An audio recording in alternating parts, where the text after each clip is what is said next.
ओम शांति। साकार मुरली 15 जनवरी 2021। मीठे बच्चे, तुमने आधा कल्प जिसकी भक्ति की है वही बाप खुद तुम्हें पढ़ा रहे हैं। इस पढ़ाई से ही तुम देवी देवता बनते हो। प्रश्न: योग बल के लिफ्ट की कमाल क्या है? उत्तर: तुम बच्चे योग बल की लिफ्ट से सेकंड में ऊपर चढ़ जाते हो, अर्थात सेकंड में जीवन मुक्ति का वर्षा तुम्हें मिल जाता है। तुम जानते हो सीढ़ी उतरने में 5000 वर्ष लगे और चढ़ते हैं 1 सेकंड में। यही है योग बल की कमाल। बाप की याद से सब पाप कट जाते हैं, आत्मा सतो प्रधान बन जाती है। ओम शांति। रूहानी बाप रूहानी बच्चों को बैठ समझाते हैं। रूहानी बाप की महिमा तो बच्चों को सुनाई है। वह ज्ञान का सागर सच्चित आनंद स्वरूप है, शांति का सागर है। उनको सब बेहद की शिफ्तें दी जाती हैं। अब बाप है ज्ञान का सागर, और इस समय जो भी मनुष्य हैं सब जानते हैं हम भक्ति के सागर हैं।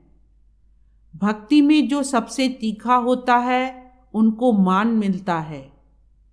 इस समय कलयुग में है भक्ति दुख, सतयुग में है ज्ञान का सुख।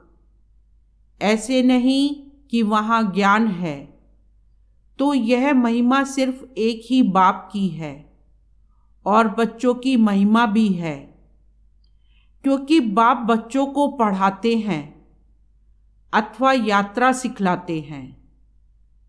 बाप ने समझाया है 2 यात्राएं हैं। भक्त लोग तीर्थ करते हैं, चारों तरफ चक्र लगाते हैं, तो जितना टाइम चारों तरफ चक्र लगाते हैं उतना टाइम विकार में नहीं जाते हैं। शराब आदि छीछी कोई चीज नहीं खाते पीते हैं। कभी बद्रीनाथ कभी काशी चक्र लगाते हैं। भक्ति करते हैं भगवान की। अब भगवान तो एक होना चाहिए ना, सब तरफ तो चक्र नहीं लगाना चाहिए ना। शिव बाबा के तीर्थ का भी चक्र लगाते हैं। सबसे बड़ा बनारस का तीर्थ गया हुआ है, जिसको शिव की पुरी कहते हैं। चारों तरफ जाते हैं, परंतु जिनका दर्शन करने जाते हैं अथवा जिनकी भक्ति करते हैं उनकी बायोग्राफी ऑक्यूपेशन का किसको पता नहीं। इसलिए उनको कहा जाता है अंधश्रद्धा। किसकी पूजा करना, माथा टेकना और उनकी जीवन कहानी को ना जानना, उसको कहा जाता है ब्लाइंड फेथ। घर में भी मनाते हैं। देवियों की कितनी पूजा करते हैं। मिट्टी की व पत्थर की देवियां बनाए उनको बहुत श्रृंगारते हैं। समझो लक्ष्मी का चित्र बनाते हैं।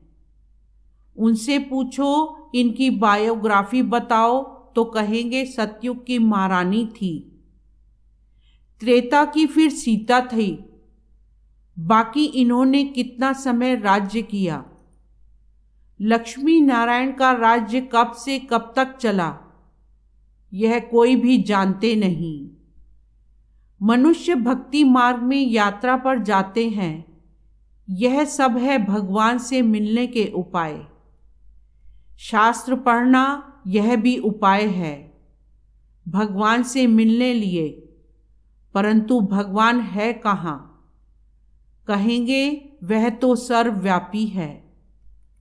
अभी तुम जानते हो पढ़ाई से हम यह देवी देवता बनते हैं। बाप खुद आकर पढ़ाते हैं। जिसके मिलने लिए आधा कल्प भक्ति मार्ग चलता है।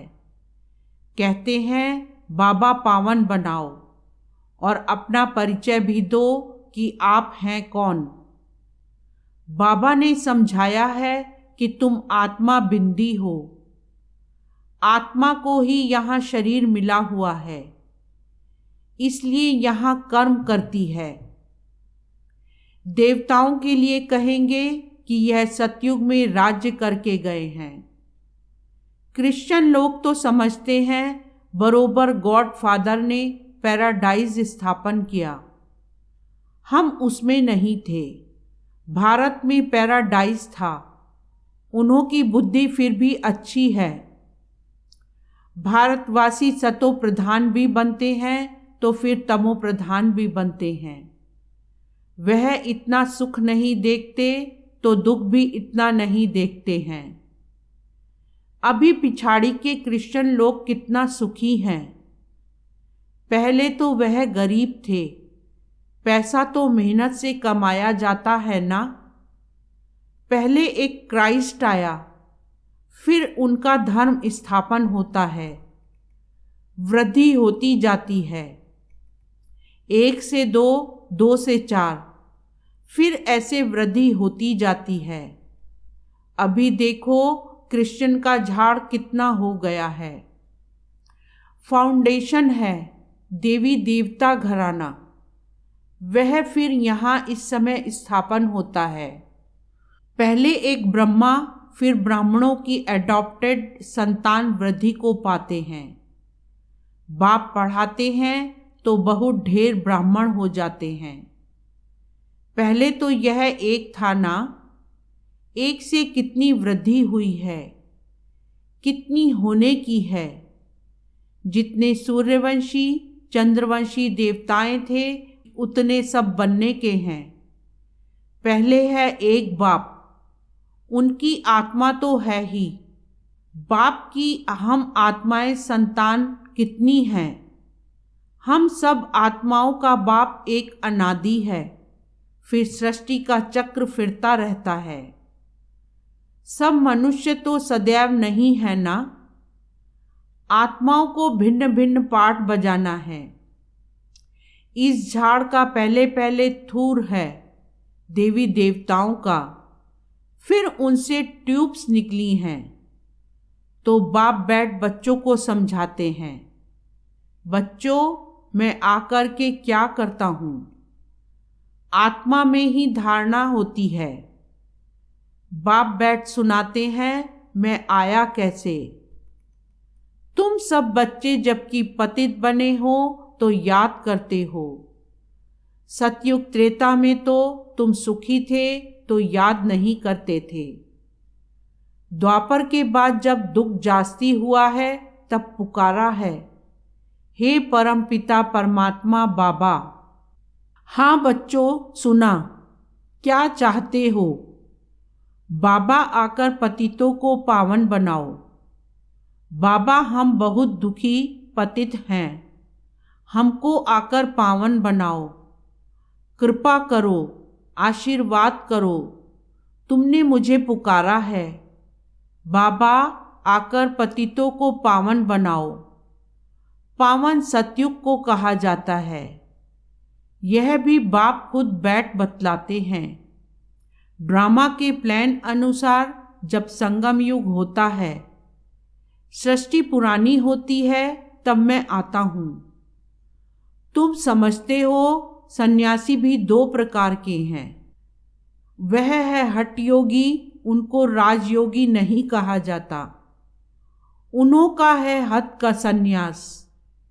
घर बार छोड़ जाएं, जंगल में रहते हैं, गुरुओं के फॉलोअर्स बनते हैं। गोपीचंद राजा के लिए भी एक कथा सुनाते हैं। उसने कहा तुम घर बार क्यों छोड़ते हो, कहाँ जाते हो। शास्त्रों में बहुत कुछ कहानियाँ हैं। अभी तुम बीके राजाओं को भी जाकर ज्ञान और योग सिखलाते हो। एक अष्टापा गीता भी है जिसमें दिखाते हैं राजा को वैराग्य आया, बोला हमको कोई परमात्मा से मिलाए। ढिंढोरा पिटवाया। वह यही समय है।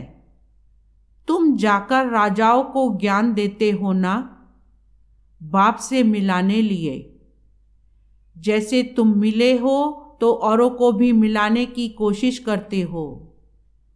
तुम कहते हो हम तुमको स्वर्ग का मालिक बनाएंगे, मुक्ति, जीवन मुक्ति देंगे। फिर उनको बोलो शिव बाबा को याद करो और कोई को नहीं। तुम्हारे पास भी शुरू में बैठे बैठे एक दो को देखते ध्यान में चले जाते थे ना, बड़ा वंडर लगता था। बाप था ना इनमें, तो वह चमत्कार दिखाते थे, सबकी रस्सी खींच लेते थे। बाप दादा इकट्ठे हो गए ना, कब्रिस्तान बनाते थे। सब बाप की याद में सो जाओ, सब ध्यान में चले जाते थे। यह सब शिव बाबा की चतुराई थी। इसको फिर कई जादू समझने लगे। यह था शिव बाबा का खेल। बाप जादूगर, सौदागर, रत्नाकर है ना, धोबी भी है, सोनार भी है, वकील भी है। सबको रावण की जेल से छुड़ाते हैं। उनको ही सब बुलाते हैं, हे पतित पावन, हे दूर देश के रहने वाले, हमको आकर पावन बनाओ। आओ भी पतित दुनिया में, पतित शरीर में आकर हमको पावन बनाओ। अभी तुम उनका भी अर्थ समझते हो। बाप आकर बतलाते हैं, तुम बच्चों ने रावण के देश में हमको बुलाया है। मैं तो परम धाम में बैठा था स्वर्ग स्थापन करने के लिए। मुझे नरक रावण के देश में बुलाया कि अब सुख धाम में ले चलो। अभी तुम बच्चों को ले चलते हैं ना, तो यह है ड्रामा। मैंने जो तुमको राज्य दिया था वह पूरा हुआ। फिर द्वापर से रावण राज्य चला है, 5 विकारों में गिरे। उनके फिर चित्र भी हैं जगन्नाथपुरी में। पहले नंबर में जो था वही फिर 84 जन्म ले अब पिछाड़ी में है। फिर उनको ही पहले नंबर में जाना है। यह ब्रह्मा बैठा है, विष्णु भी बैठा है। इनका आपस में क्या कनेक्शन है, दुनिया में कोई नहीं जानते। ब्रह्मा सरस्वती भी असल में सतयुग के मालिक लक्ष्मी नारायण थे। अभी नरक के मालिक हैं। अभी यह तपस्या कर रहे हैं, यह लक्ष्मी नारायण बनने के लिए। दिलवाड़ा मंदिर में पूरा यादगार है। बाप भी यहाँ ही आए हैं, इसलिए अब लिखते भी हैं। आबू सर्व तीर्थों में, सब धर्मों के तीर्थों में मुख्य तीर्थ है, क्योंकि यहाँ ही बाप आकर सर्व धर्मों की सद्गति करते हैं। तुम शांति धाम होकर फिर स्वर्ग में जाते हो, बाकी सब शांति धाम में चले जाते हैं। वह है जड़ यादगार, यह है चैतन्य।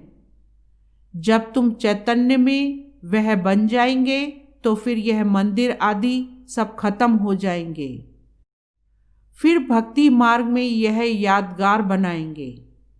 अभी तुम स्वर्ग की स्थापना कर रहे हो। मनुष्य समझते हैं स्वर्ग ऊपर में है।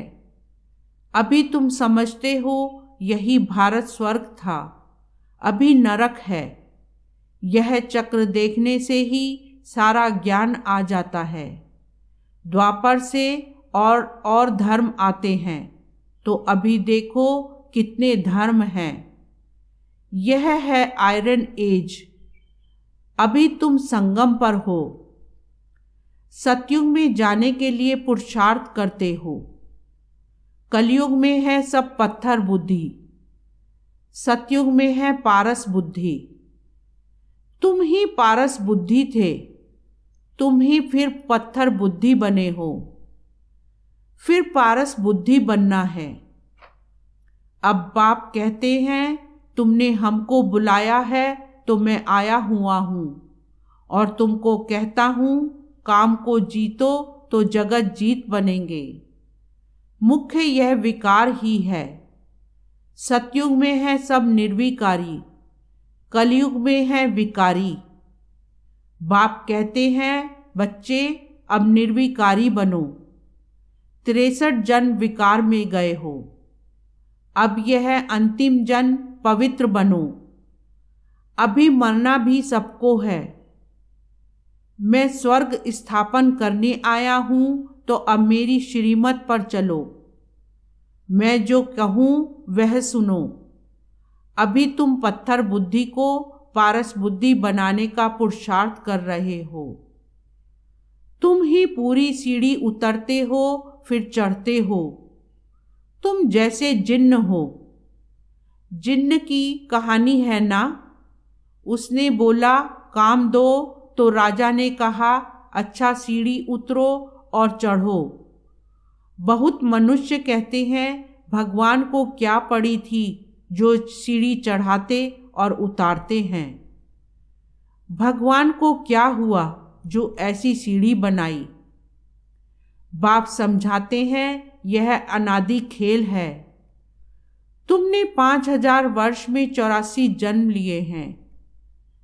5000 वर्ष तुमको नीचे उतरने में लगे हैं, फिर ऊपर में जाते हो सेकंड में।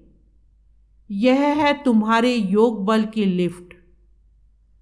बाप कहते हैं याद करो तो तुम्हारे पाप कट जाएंगे। बाप आते हैं तो सेकंड में तुम ऊपर चढ़ जाते हो। फिर नीचे उतरने में 5000 वर्ष लगे हैं। कलाएं कम होती जाती हैं। चढ़ने की तो लिफ्ट है। सेकंड में जीवन मुक्ति सतो प्रधान बनना है। फिर आहिस्ते आहिस्ते तमो प्रधान बनेंगे। 5000 वर्ष लगते हैं। अच्छा फिर तमो प्रधान से सतो प्रधान बनना है एक जन्म में। अभी जबकि मैं तुमको स्वर्ग की बादशाही देता हूँ तो तुम पवित्र क्यों नहीं बनेंगे। परंतु कामेशु क्रोधेशु भी है ना। विकार ना मिलने से फिर स्त्री को मारते हैं, बाहर निकाल देते हैं, आग लगा देते हैं। अबलाओं पर कितने अत्याचार होते हैं। यह भी ड्रामा में नूंद है। अच्छा मीठे मीठे सिकीलदे बच्चों प्रति माता पिता बाप दादा का याद प्यार और गुड मॉर्निंग। रूहानी बाप की रूहानी बच्चों को नमस्ते। रूहानी बच्चों की रूहानी बाप को नमस्ते। धारणा के लिए मुख्य सार। फर्स्ट पॉइंट, जगत का मालिक बनने व विश्व की बादशाही लेने के लिए मुख्य काम विकार पर जीत पानी है। संपूर्ण निर्विकारी जरूर बनना है।